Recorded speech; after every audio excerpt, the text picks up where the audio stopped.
Assalamualaikum warahmatullahi wabarakatuh. Halo anak-anakku, jumpa lagi dengan saya, Ibu Dwita Agustina. Belajar kimia menyenangkan. Anak-anakku semua tahu ya, apa itu batu baterai? Baterai biasa digunakan untuk remote TV, untuk HP, untuk lampu senter, bahkan untuk laptop kita juga membutuhkan baterai. Nah, pertanyaannya, mengapa baterai bisa digunakan untuk menyalakan benda-benda tadi ya? Apakah baterai menghasilkan listrik? Bagaimana baterai bisa menghasilkan listrik? Baterai merupakan salah satu contoh dari sel volta. Tujuan pembelajaran kita pada kali ini adalah yang pertama, memahami tentang sel volta.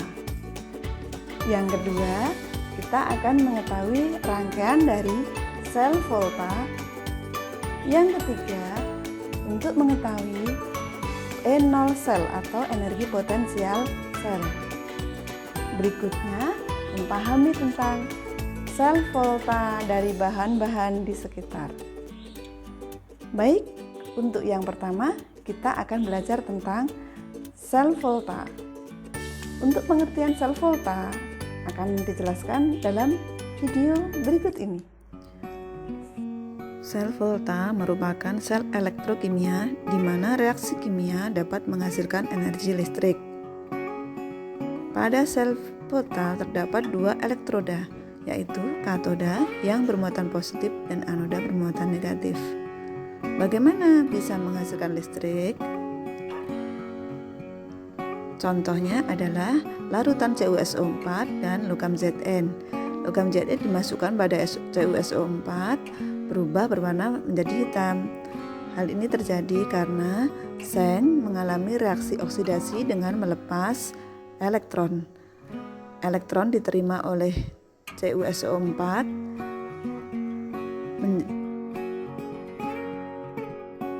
Anakku, rangkaian tadi belum bisa menghasilkan listrik.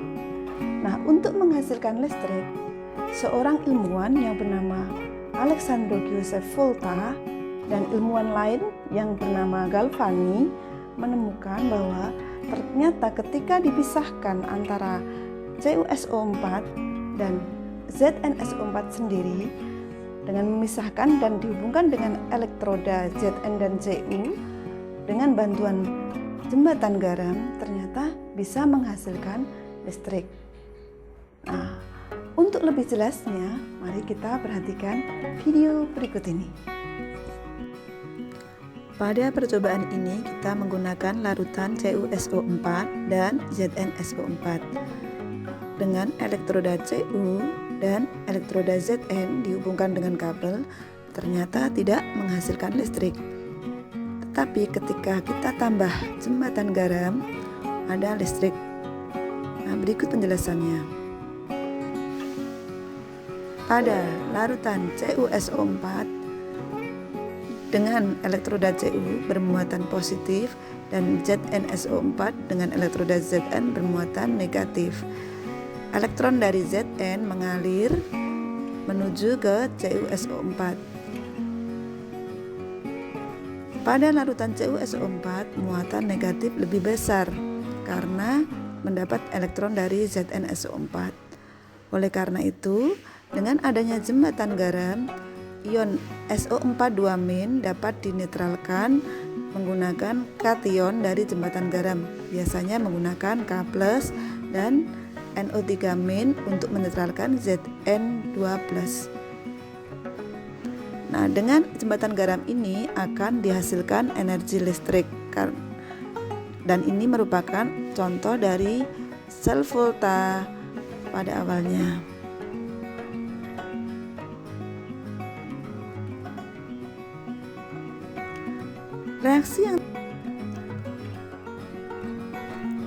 Reaksi yang terjadi pada anoda dan katoda dituliskan sebagai berikut, di mana Zn melepas elektron membentuk Zn2+, dan Cu2+ menerima elektron membentuk Cu.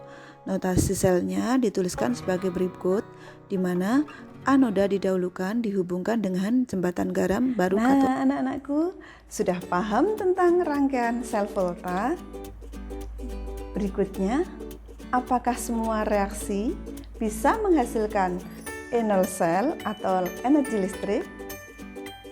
Ternyata tidak semua reaksi bisa menghasilkan energi listrik.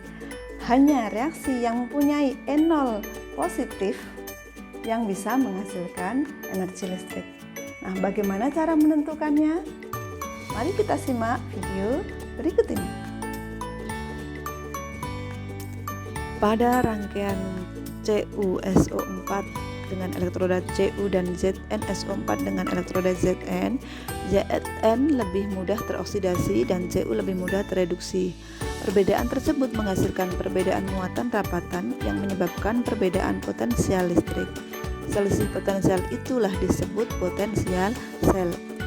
Potensial sel dapat ditentukan menggunakan gas hidrogen sebagai acuannya dengan elektroda PT.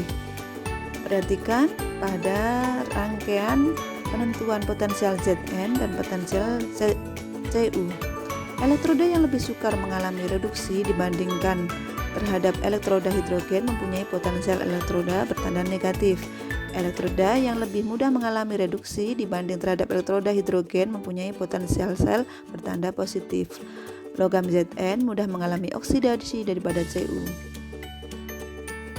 Potensial elektroda standar menurut kesepakatan ditentukan dengan reaksi reduksi, di mana E-sel sama dengan E0 positif kurangi E0 negatif. Untuk menentukan potensial standar sel volta berdasarkan potensial standar elektrodanya dapat dilihat contoh sebagai berikut. Intinya E-sel sama dengan E0 positif kurangi E0 negatif, atau E0 katoda dikurangi E0 anoda.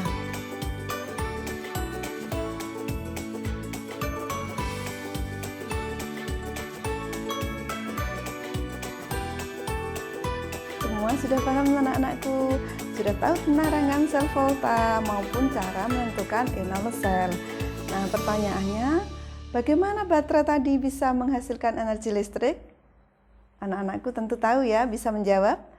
Nah, untuk lebih jelas kita perhatikan video berikut ini. Contoh sel volta dalam kehidupan sehari-hari adalah aki atau akumulator dan batu baterai. Pada batu baterai menggunakan anoda dan katoda, yaitu anodanya Zn dan katodanya adalah grafit dengan larutan elektrolit NH4Cl dan MnO2 campurannya. Nah, dengan ini bisa menghasilkan energi listrik.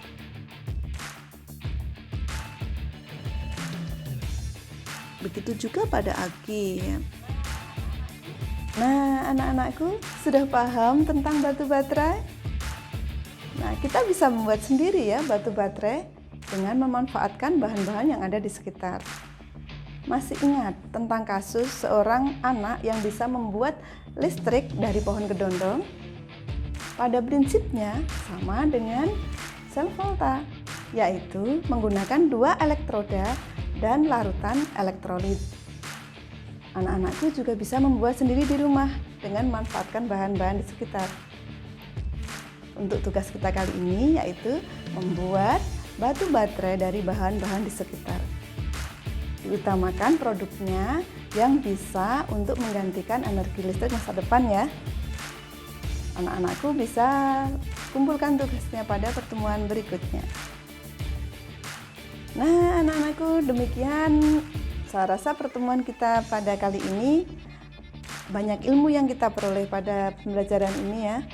Saya mohon maaf jika ada salah.